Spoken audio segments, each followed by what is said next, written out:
After the Chinese Grand Prix, every camera in the paddock was pointed at Mercedes, celebrating another 1-2 finish. George Russell and Kim Antonelli on the top two steps for the second straight race. Meanwhile, at the back of the Ferrari garage, Fred Vasseur was quietly telling a small group of reporters about a plan that has nothing to do with building a faster car and everything to do with reading the FIA rule book more carefully than anyone else on the grid. Ferrari is not trying to outrun Mercedes right now. They are waiting for the rules to let them. And what Ver described is not some vague hope that things will improve on their own. It is a specific regulatory mechanism with a specific name, specific thresholds, and a specific timeline. The FIA wrote it into the 2026 power unit regulations as an insurance policy. Vasseur is treating it as a business plan. The context makes this story sharper. Mercedes has won 3 out of 3 available victories across Australia and China, counting the Shanghai sprint. Russell and Antonelli have looked comfortable doing it. The gap to Ferrari is not enormous on paper. Vasseur himself quantified it after China as 3, 4, or 5 tenths, depending on the session and the track conditions. Lewis Hamilton have been on the podium at every round. Ferrari's chassis, particularly through medium and high-speed corners, is arguably the best package on the grid. But on the straights, Mercedes pulls away. And it pulls away because its internal combustion engine makes more power. That is where this gets interesting, because the visible gap on a timing screen and the invisible gap measured by the FIA sensors are two very different numbers. Ferrari's SF26 carries what appears to be a stronger aerodynamic package and a small diameter turbocharger that delivers better throttle response, particularly off the line. Those advantages mask the engine deficit in lap times. Strip them away and measure raw combustion power alone. And the gap between Maranello and Brackley is wider than the stopwatch suggests. Vasseur knows this because Ferrari has access to its own torque sensor data. The FIA has the rest. If you had asked anyone inside the FIA in 2024 what they were most afraid of heading into the new engine era, the answer was always the same: a repeat of 2014. That was the year Mercedes arrived with a power unit so dominant that the rest of the grid spent 3 seasons and hundreds of millions of dollars just trying to get within shouting distance. The 2026 regulations were supposed to prevent exactly that scenario. And to make sure it could not happen again, the governing body created something called a DUO, Additional Design and Upgrade Opportunities, a safety net for any engine manufacturer that falls too far behind. The way it works is almost surgical. Every car on the 2026 grid carries torque sensors mounted to its rear half shafts. Those sensors feed data directly to the FIA, allowing the governing body to measure each engine's raw power output independently of chassis performance, aerodynamic efficiency, tire degradation, or driver skill. The FIA compiles this data into a confidential metric called the Internal Combustion Engine Performance Index, and it compares every manufacturer's average output against the benchmark, which right now is Mercedes. The methodology itself is classified under a restricted FIA document.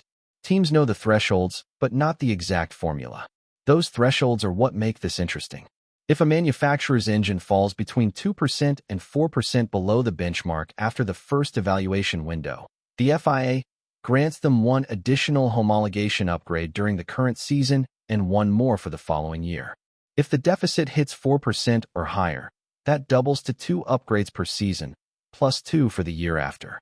On top of the component changes, qualifying manufacturers also receive 30% additional engine test bench hours and a downward adjustment to their power unit cost cap. That is not a slap on the wrist. That is a fully funded second chance to redesign your engine mid-season while your competitors are frozen. The evaluation was originally built around 3 checkpoints across a 24-race calendar at races 6, 12, and 18, roughly the quarter mark, the halfway point, and the three-quarter mark of the season. The FIA also built an anti-sandbagging protection. There is a clause in the regulations that allows the governing body to revoke a DUO privileges if a manufacturer's post-upgrade performance looks inconsistent with what the torque sensors measured during the assessment period. In other words, if the FIA catches you deliberately running your engine below its capability to gain the threshold, they can take the upgrade away. That anti-sandbagging clause matters more than anyone in the paddock seems to realize right now. There are whispers in the paddock that Mercedes is not running its power unit at full output during these early races. If that is true, it would compress the gap between the benchmark and everyone else, making it harder for Ferrari or Honda to breach the 2% threshold.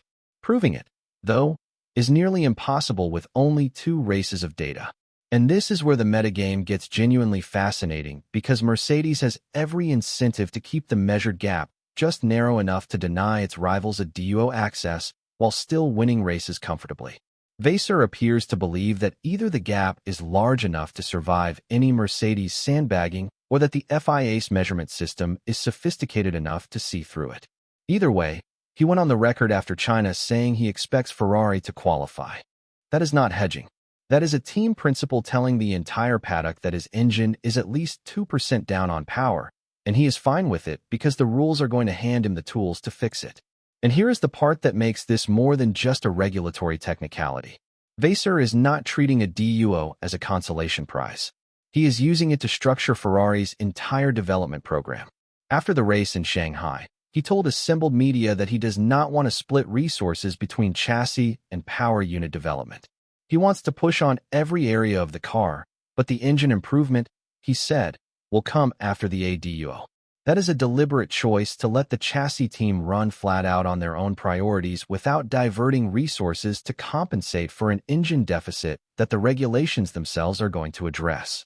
Think about what that means in practice. Every other team that suspects it is down on power is probably scrambling right now, trying to squeeze every last fraction of performance from their current frozen specification while simultaneously lobbying the FIA for relief. Vasseur is doing neither. He is sitting back, letting the data accumulate across 6 races and waiting for the mechanism to activate on schedule. There is a reason the Italians call him il calcolatore, the calculator.